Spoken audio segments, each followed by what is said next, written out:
శ్రీ సచ్చిదానంద సమర్థ సద్గురు సాయి మహారాజ్కి జై.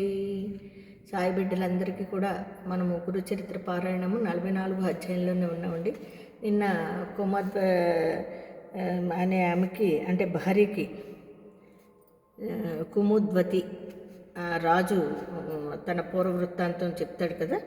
చెప్పిన తర్వాత చూడండి, ఆమె కూడా శివభక్తురాలు అవుతుంది. ఆయన శివభక్తుడే, చేసే పనులన్నీ చెడ్డ పనులైనా శివభక్తిలో ఉంటాడు. అప్పుడు భార్య ప్రశ్నిస్తే ఆయన చెప్తాడు. అప్పుడు కూడా ఆమె శివుణ్ణి ఆరాధిస్తుంది.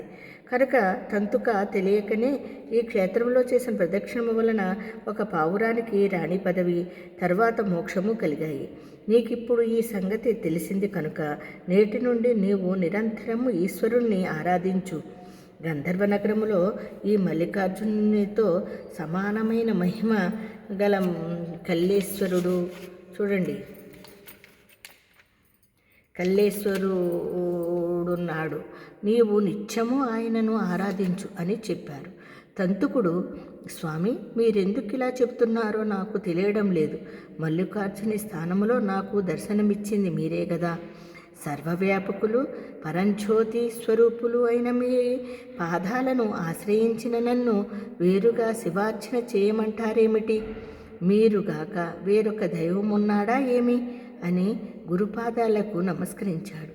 శ్రీగురుడు అతనితో పాదుకలు విడవకుండా పట్టుకోమని చెప్పి రెప్పపాటులో గంధర్వపురం వద్ద సంగమానికి అతనిని తమతో కూడా చేర్చారు. వీరిద్దరూ శ్రీశైలంలోనున్న సమయంలో పురవాసులెందరో నృసింహ సరస్వతి స్వామి దర్శనం కోసము మఠానికి సంగమానికి వచ్చి పవిత్రమైన మహాశివరాత్రి నాడు వారి దర్శనము ఎక్కడా లభించక నిరాశతో తిరిగిపోయారు.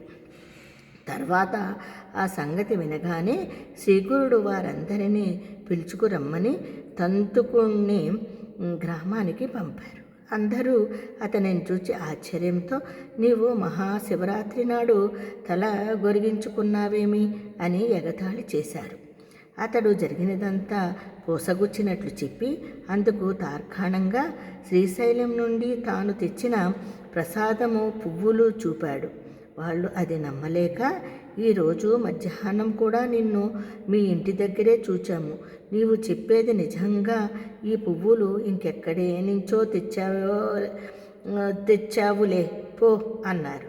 అప్పుడు అతడు తనను రెప్పపాటులో శ్రీగురుడు శ్రీశైలం తీసుకువెళ్ళి వచ్చిన సంగతి చెప్పి, ఇప్పుడు స్వామి సంగమ తీరములో ఉన్నారు, మిమ్మల్ని పిలుచుకుని రమ్మన్నారు, కావాలంటే వారినే అడగండి అని చెప్పాడు.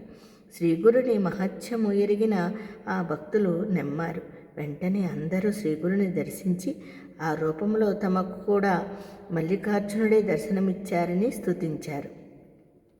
తర్వాత 15 రోజులకు శ్రీశైల యాత్రకు వెళ్ళిన పురవాసులు తిరిగి వచ్చి ఆ క్షేత్రంలో తాము తంతుకుణ్ణి చూచామని చెప్పారు. అంతవరకు అతని మాటలు నమ్మని వారు కూడా తంతుకుడు చెప్పినది వాస్తవమని తెలుసుకున్నారు. తంతుకుడు యావజ్జీవము స్వామిని సేవించి చివరకు ముక్తిని పొందాడు. శ్రీగురుని మహత్యము ఎంతని చెప్పగలము కదండి. శ్రీ దత్తాయ గురువే నమః. శ్రీ శ్రీపాద శ్రీవల్లభాయ నమః. శ్రీ నృసింహ సరస్వత్యే నమః. ఓం జై గురుదత్త. శ్రీ గురుదత్త.